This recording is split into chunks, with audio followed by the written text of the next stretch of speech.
बेटा क्रिया का दूसरा जो वर्गीकरण है रचना के आधार पर, वह इस वीडियो में करेंगे हम। क्या?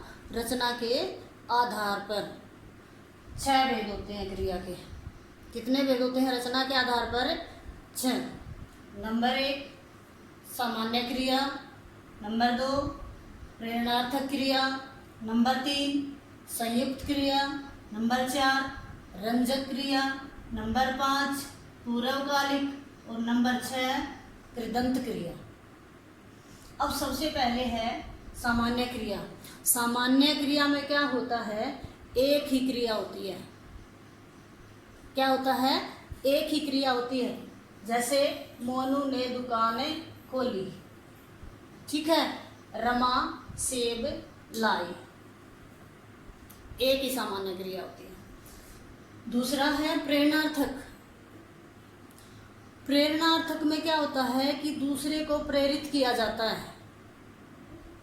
कर्ता स्वयं काम नहीं करता बल्कि दूसरे को उस काम के लिए उकसाता है, उसको प्रेरित करता है। अब प्रेरणार्थक क्रिया है 2 प्रकार की, प्रथम प्रेरणार्थक और द्वितीय प्रेरणार्थक, यानी पहली और दूसरी। प्रथम प्रेरणार्थक में तो क्या होता है? कर्ता स्वयं सम्मिलित होता है, सम्मिलित यानी मिला हुआ होता है। प्रथम प्रेरणार्थक में कर्ता स्वयं सम्मिलित होता है। जैसे जोकर बच्चों को हंसाता है तो जोकर भी साथ में ही है। पहला है प्रथम प्रेरणार्थक, इसमें कर्ता भी साथ में होता है, जैसे जोकर लोगों को हंसाता है, ठीक है। अब द्वितीय प्रेरणार्थक में क्या है? दुकानदार नौकर से झाड़ू लगवाता है। कर्ता यहाँ स्वयं नहीं है, वहां किससे काम करवाया गया है? दूसरे से। तो ये है, सिर्फ किसने काम किया है? नौकर ने। तो ये है द्वितीय प्रेरणार्थक। 2 भेद हैं। पहले में कर्ता, जैसे अब प्रथम प्रेरणार्थक और द्वितीय प्रेरणार्थक में अंतर कैसे समझोगे? जैसे क्रिया तो क्या है? चलना। चलना सिर्फ क्या है? क्रिया है, प्रेरणार्थक नहीं है। चलना क्रिया, चलाना प्रथम प्रेरणार्थक और चलवाना द्वितीय प्रेरणार्थक। इसी प्रकार सुनना क्रिया, सुनाना प्रथम प्रेरणार्थक और सुनवाना द्वितीय प्रेरणार्थक। इसी प्रकार है बोलना क्रिया, बुलाना प्रथम प्रेरणार्थक और बुलवाना द्वितीय प्रेरणार्थक। इसी प्रकार सीखना, सिखाना, सिखवाना। तो क्रिया और प्रथम प्रेरणार्थक क्रिया में अंतर समझोगे सभी, ठीक है।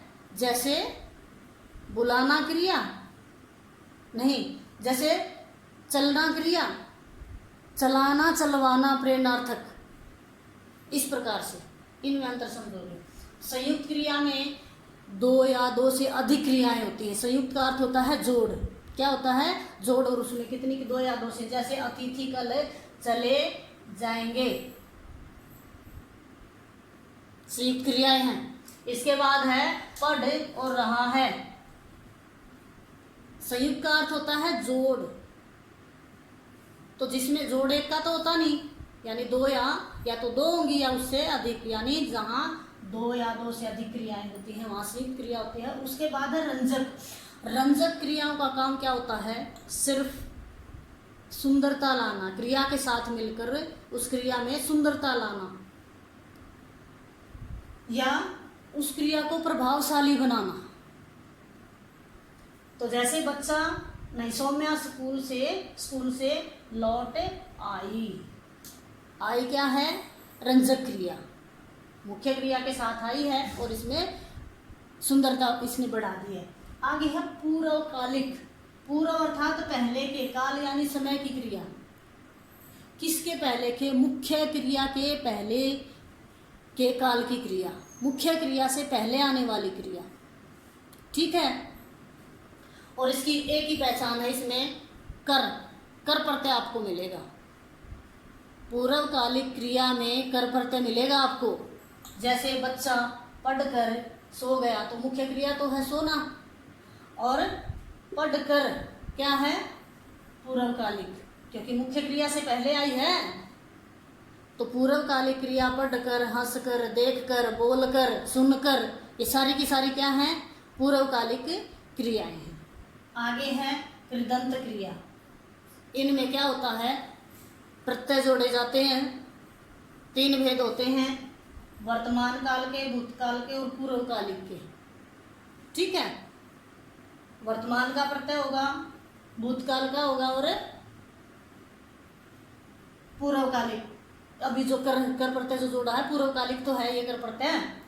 तो जैसे पढ़ता, पढ़ता, पढ़ क्या है क्रिया और ता क्या है प्रत्यय, तो पढ़ता वर्तमान काल का है, तो वर्तमान कालिक कृदंत क्रिया, ठीक है। उसके बाद है भूतकालिक, जैसे दौड़ आ, दौड़ा। जैसी क्रिया बनती है जिस प्रत्यय से, वैसा ही भेद बन जाएगा यहाँ। उसके बाद पूर्वकालिक में अभी कर देखो ये किया ही है, तो दौड़कर। फिर से एक बार, रचना के आधार पर क्रिया के 6 भेद हैं। सामान्य, सामान्य में एक ही क्रिया होती है। प्रेरणार्थक में कर्ता स्वयं काम ना करके दूसरों को उकसाता है। 2 प्रकार की होती हैं, प्रथम और द्वितीय। संयुक्त में 2 से अधिक क्रियाएं होती हैं। रंजक क्रिया सिर्फ और सिर्फ एक ही काम होता है रंजक क्रिया का, कि जो पहले से क्रिया है उसमें सुंदरता लाना, उसको प्रभावशाली बनाना। और पूर्वकालिक कर प्रत्यय से पढ़कर, सोकर मुख्य क्रिया से पहले आती है, और इन तीनों में प्रत्यय जोड़े जाते हैं।